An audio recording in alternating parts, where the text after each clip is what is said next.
Hi, my name's Jeff, and today is July 7th, 2022, and this is another update of my vegetable garden. Here on the side of my house is half of my garden, and in the back of my house is the other half. Here are the 3 eggplants that I've been growing this year. They're doing really well. If you've seen some of my previous videos, I made comments about those and some of the other things that you'll see in this video. Here are the bush beans that I had such trouble with raising earlier. Now they're doing okay, although the leaves look a little bit kind of not quite sure what's going on with them.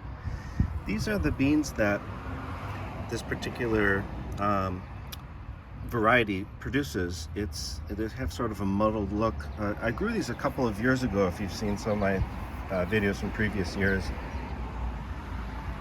All the garlic I took out. It was a pretty good harvest. Not quite as good as the last couple of years. I made a number of comments how dry it's been this year, and I think in the spring and the late spring, I think it was an issue. I mean, the cloves are nice, but not quite as good as in previous years. What I put in here are sweet potatoes, and I said I wasn't going to grow these this year, but I thought I saw them at I guess it was just like Home Depot. They had the slips. Was it called slips? The little plants. I thought, I'll just buy a couple packs of them, put them in. They're fairly close, about a foot to maybe 16 inches apart, and we'll see how they do. This is an area of the garden that gets full sun all day long, so they'll definitely like that. Although again, it's been really dry, so I have to keep watering them. Over here, you can see the progress of my onions. They're doing really well. The way bulbing onions work is you can see sort of the process has started. When the leaves start falling down and laying flat, once that's all happened, that's when you're supposed to harvest them. And you can see how big some of these are. They're doing really well. If you saw my previous videos, I talked about how on this half were the ones that I got from Dixondale Farms, and these were the ones over here that I grew from seed. And honestly, they're about the same. So assuming that everything works well and I can harvest these well, I think next year I'm going to try just growing my own from seed. Here's the butternut squash. You can already see one right here.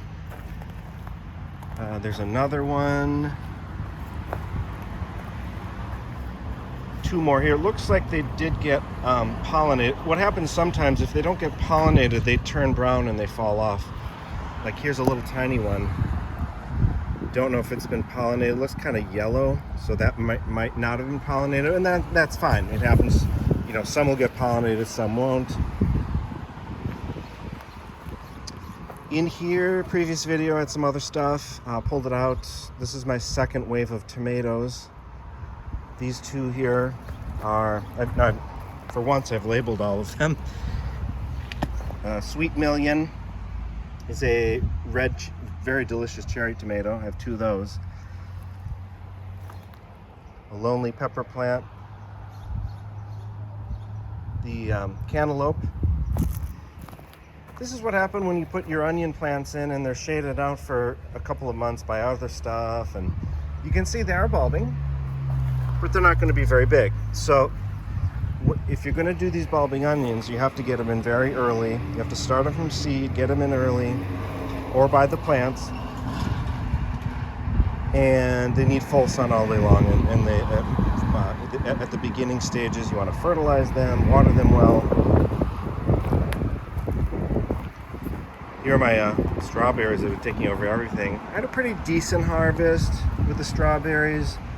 The issue is, again, with the dryness, they produce pretty well in terms of the amount, but most of the berries were fairly small. None of the real big ones you get if you have a lot of rain and a lot of wet conditions. I had snow peas here and a little trellis that I took out, and I have put in some cucumbers. So cucumbers, you can kind of put those in waves.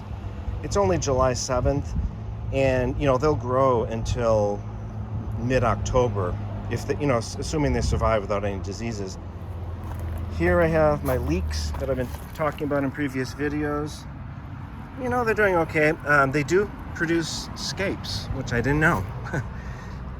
So you cut these off, and the idea is then they'll put more production into the bulb, I guess you call it, although it's it's not really round, and not so much into making a flower. Now, one thing I've noticed is they seem to produce these little side shoots. I've only grown leeks a couple of times, so I'm not familiar with this part of it.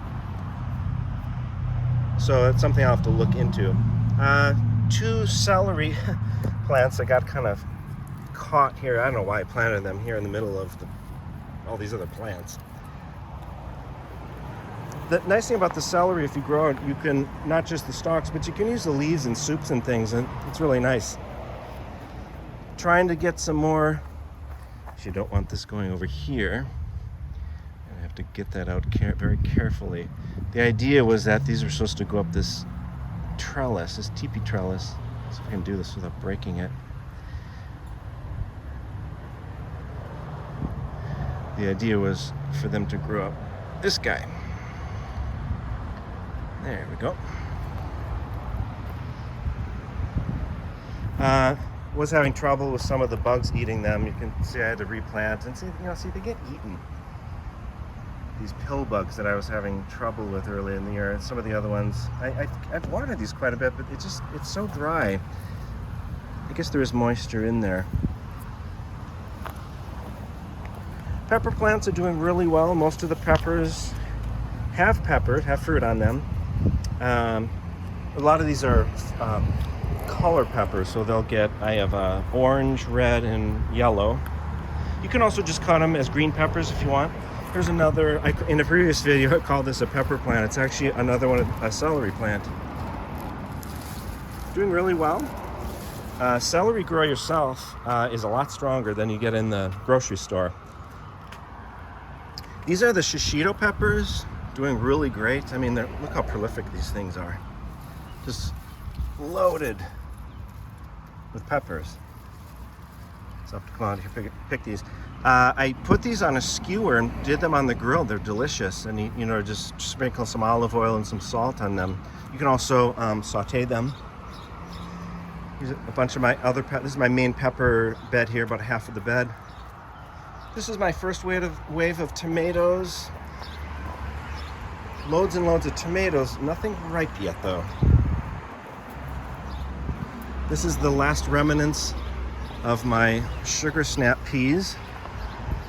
I need to pull these out because I want to actually move this trellis over here to have the cucumbers grow up that. This is my sad asparagus. It did well the first couple of years. So this is my 4th garden. Last year and this year, it did not do well. I think part of the problem is it's under this eave, and it doesn't get enough rain. So either I have to water it a lot, continue watering it all the time, or transplant the roots somewhere else. You'll see I started in the backyard garden another bed with asparagus as well. I popped some sunflowers in. I believe these are red sunflowers, so I'm looking forward to see how those turn out. My tomatoes are just a jungle in this last bed. I might have planted them. I mean, I planted them probably about 16 to 18 inches apart. They're really for if you're not going to do a lot of trimming or pruning, you almost have to do them about 2 feet apart. They're 2 feet apart